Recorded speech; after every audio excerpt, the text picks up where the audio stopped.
So, for the past couple of weeks in this month, we've been talking about stretched. Different ways and spiritual habits that you can build to ultimately stretch your faith. Your faith that's going to carry you through times that you didn't expect, that's going to carry you through doubts, and a lot of other things in life. So, for the past couple of weeks, we've talked about how you can grow and stretch your faith just like a muscle in your body. We all have the same amount of muscles, but we all have different amounts of strength depending on how we've used, conditioned, and stretched those muscles. And we've talked about ways that we can stretch our faith and condition our faith, like making a commitment, or like starting a new habit, or by letting go of some bad habits, letting go of this and taking hold of this. And that's really been the idea. The whole idea of all of this in stretching your faith is transformation. And we've talked about Romans 12 a ton, that we are to be this living sacrifice, ultimately being transformed by God, by the renewing of our mind. And by us saying, I'm going to now align myself with God's priorities, and it's this new value system, and it's this completely different game and completely different set of rules, and God's going to turn my internal value system upside down as I live in this present world. And we've talked about that for the past couple of weeks. And some of you have made commitments. You've said, man, I'm going to spend time with God every single day. Or maybe I'm going to spend time with God a couple days a week. Or I'm gonna choose to read His Word. Or I'm going to do this. Or I'm going to love people that other people don't really love at school. And I'm going to love people. Or I'm going to choose to love God more. We've all made different commitments in different areas. But the reality is we have probably, most of us at this point, have failed at some point in time in one of those commitments. And that's okay. And this week, we're talking about how God can ultimately stretch our faith through our failure.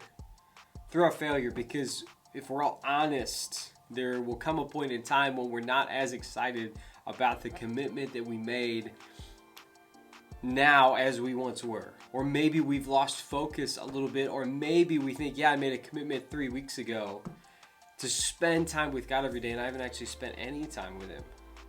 And the truth is that's a failure. And a lot of times we can look at failure with disappointment, and we can look at failure and be really disappointed in ourselves, and maybe even ashamed, and say, man, I failed. I messed up. The truth is God can still use that failure. God can still stretch your faith with that failure. If you don't believe me, there's a whole bunch of people in the Bible that failed. People that we have heard about and that we know about if you've been around church and if you've read your Bible. Famous people in the Bible. People like Moses. God came to Moses and wanted Moses to go be his mouthpiece and speak on behalf of him and rescue his people. And Moses, really, he said, God, I can't do that. I stutter and I struggle, and I don't know if I can do that. You have Sarah, who God made this crazy promise to and said, you know what, you're going to have a child in your old age, and it's going to be this new nation that I'm going to use. And Sarah literally laughed at God and said, I don't believe you. I don't believe you.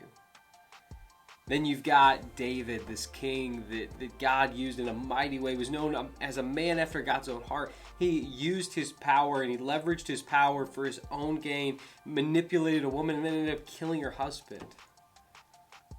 And you've got Peter, this guy that literally traveled with Jesus for 3.5 years.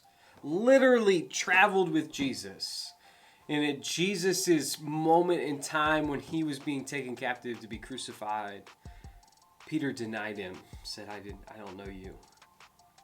But then if you look at the flip side of this story, these were all their failures, but this wasn't the end of their story. This wasn't the end of their journey, of their faith. No.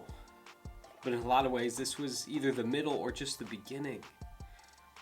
If you look at the flip side of those stories, God still used Moses in spite of his inability to speak. And he ultimately stretched stretched Moses' faith through that. God got to show Moses, hey, this is what I can do through you and with you. You can look at Sarah, and she got to see God truly fulfill that promise in spite of her mistakes and trying to take things in her own hands. You can look at David. David got to see God's grace and also God's justice in that situation. You can look at Peter, and you can look at the fact that Jesus said, Peter, in spite of your mistake, I want to restore you, and then I want to use you in a mighty way as I build my church. I want to use you in spite of your mistakes. And if you continue on in the journey and in the story of these different people and all the other people in the Bible that had mistakes, you'll see that their faith was stretched through this. If we jump back to Paul. Paul is a guy that we've talked about the past several weeks. Paul, this guy that had this radical transforming moment with Jesus where he now goes by a different name. This value system has been flipped inside of his head, and he's writing these letters to churches and to Jesus followers, and he's writing this letter to Romans, to people in Rome. And he's writing to this church, and he's explaining to them that this is what salvation is. This is what it means to have a relationship with God through Jesus. This is what it means to be redeemed. He goes on to say that as you're transformed and as you have this transformation, and it's by the renewing of your mind and you being a living sacrifice, he said these are now the marks, and this is this new value system that you should live by in Romans 12. And that's stuff that we've talked about the past couple weeks. But even Paul, even this guy that writes all of this, he talks about in Romans chapter 7. It's something that you can go read. It kind of starts in verse 15, and he talks about how he's almost frustrated with himself. He says, you know what? The things that I want to do, those are the things that I don't end up doing. And then there's the things that I don't want to do, and those are the things that I end up doing. And sometimes I don't even understand my own actions. Even Paul says, you know what? I mess up. Then he follows it up to talk about God's grace and how God can still use him and how God can still grow him and use him through this. Paul talks about in another letter to another church. He talks about how he calls it this thorn in the flesh, this thing that he struggles with, whether that's physically or whether that's a sin or whatever that might be. He talks about it and he's open about it and says, you know what? I've begged God to take this away from me.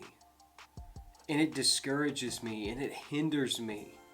But God said that my grace is sufficient for you, and that God says that my power is made perfect in your weakness.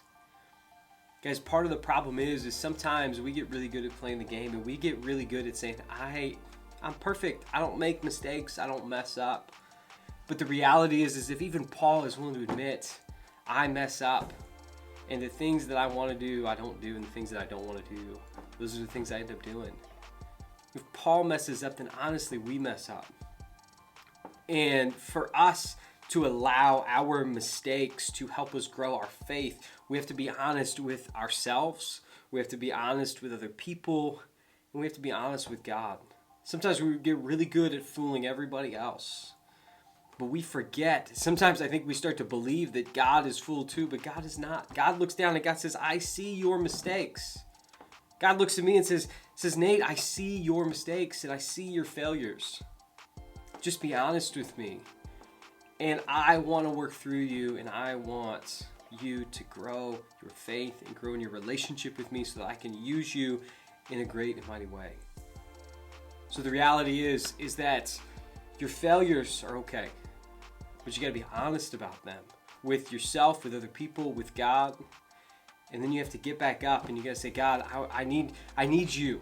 God, I need your strength, and I need you to make your strength perfect in my weakness. It's not about you getting up and saying, I'm going to try harder this time to be perfect. No. It's about you getting up every day and saying, as you spend time with God, saying, God, I need you to transform me. I need it to be about you, not about me. I need this value system within me to be different. And in my life, I need it to kind of overflow out so that other people see it. That's what it's about. So as you go and as you stretch your faith through commitments and through letting go of old habits, taking hold of new habits, as you have this, maybe you make a commitment to follow Jesus and Jesus begins to change you. You're going to mess up. You're going to fail. But the truth is that's not the end of the story. And God can still use that and will still use that if you let him to stretch and grow your faith.